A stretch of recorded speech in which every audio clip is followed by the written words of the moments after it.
Well, this is an auto arc, Mig Welder 255. Alright. Got the bottle, you know what I'm saying? Alright, I already got turned on, set up. Alright. Got the popper open. Alright, got, 35, flux core wire, all that stuff, blah, blah. You guys know about this stuff. This one has been giving me fits. I think I just figured out why. Now, it seems to me, right, that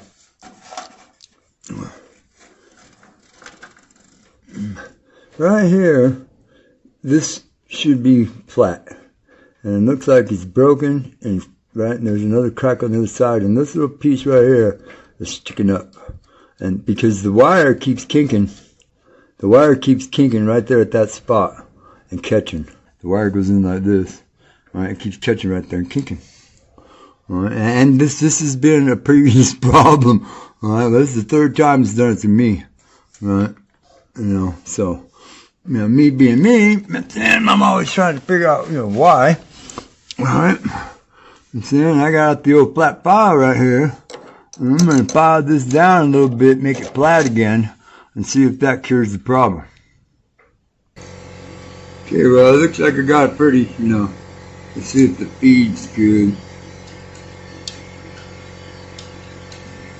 There we go. Went in a lot smoother. Alright. Let's close the tensioner.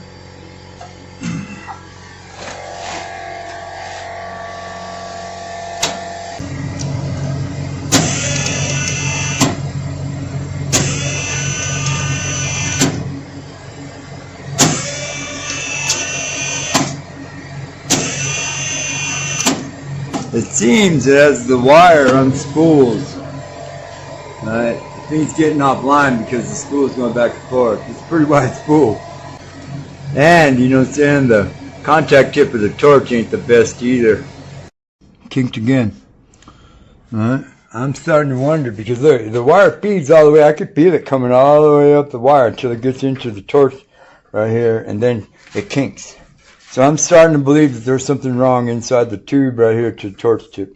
With my luck, this is the only torch tip for this Mig Welder. I needed a contact tip to begin with, so I don't know if I'm going to be able to use this Mig Welder. And that really sucks.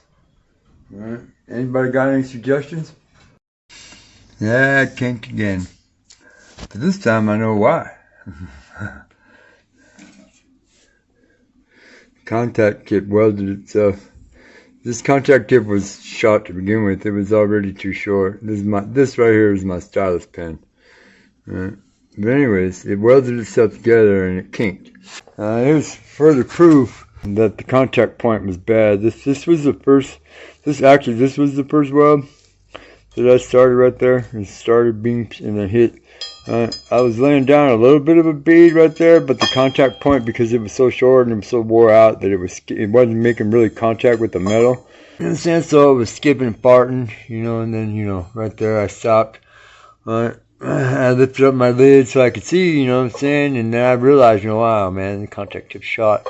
So maybe I stopped, cleaned it up a little bit, right, started again.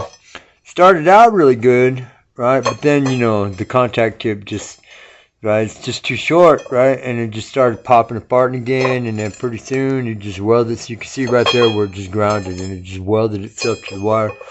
So what I did was, I had to take it out, but what I did was I cleaned up the end of the torch, the housing right here, the shielding for the gas, when it blows out. I took the file to it, cleaned it up a little bit, right. I'm saying I might have took a couple of millimeters off this way, so maybe the new contact tip's gonna stick out a little bit, right?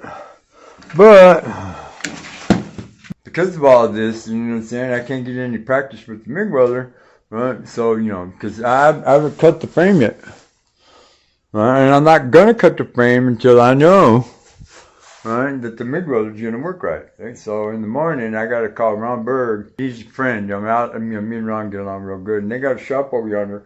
Right? I was gonna ask him if he had a contact tip for Jimmy's welder right here. I'm pretty sure he does. And if he could bring me one, and set it up and help me make sure right, that the welder's running good, you know what I'm saying, because, you know, I picked up some steel, right, and some other stuff. This is just a practice piece.